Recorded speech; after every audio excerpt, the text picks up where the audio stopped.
এখানে কি করা আছে? 1 থেকে 50 পর্যন্ত কি করা আছে? সংখ্যা লেখা আছে। এখানে বলতে পারবে যে 12কে কোন কোন সংখ্যা দিয়ে ভাগ করা যায়? বের করতে পারবে? তাহলে 12কে যে যে সংখ্যা দিয়ে ভাগ করা যায় সেগুলোকে বলা হয় 12র গুণনীয়ক। কি বলা হয়? 12র গুণনীয়ক। তাহলে 12কে কোন কোন সংখ্যা দিয়ে ভাগ করা যায়? দেখ, বের করো দেখিনি।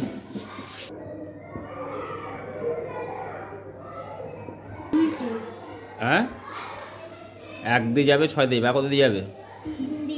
3 দিয়ে। 3 বের করো। আর আর কত দিয়ে যাবে? আর কত দিয়ে যাবে বলো? পরপর সাজাও। 1, এরপরে 3, তারপরে 6, তারপরে আর কত হবে বলো? 4 হবে। 4 বের করো। 4 দিয়ে যাবে। আর বলো,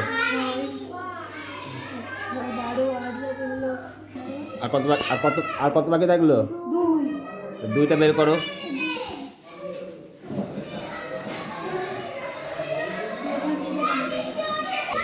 তাহলে এটা কত হলো? 12র গুণনীয়ক। কত কত হলো? 1 2 3 4 6 12। ঠিক আছে, তাহলে আমি কি করে বের করব? খাতায় আমি তো এরম করে এখানে বের করলাম, তাই না?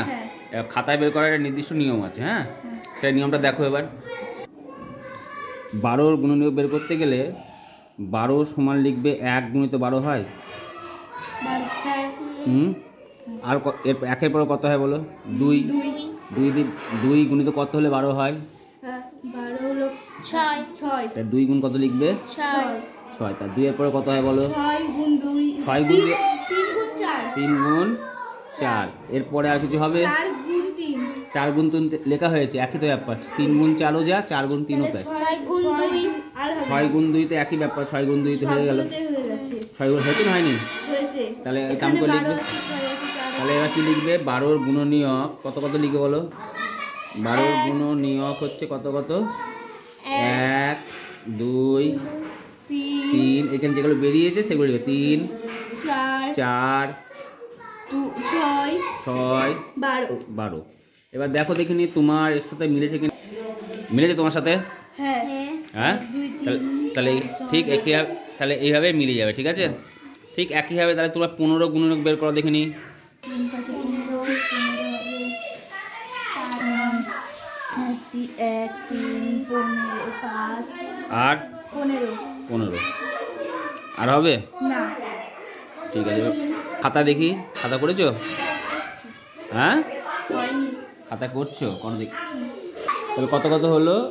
1 3 5 15। 1 3 5 15। তোমাদের মিলেছে না মিলেনি? হ্যাঁ, মিলেছে। তাহলে 1 3 5 15 লেখো। 1, 3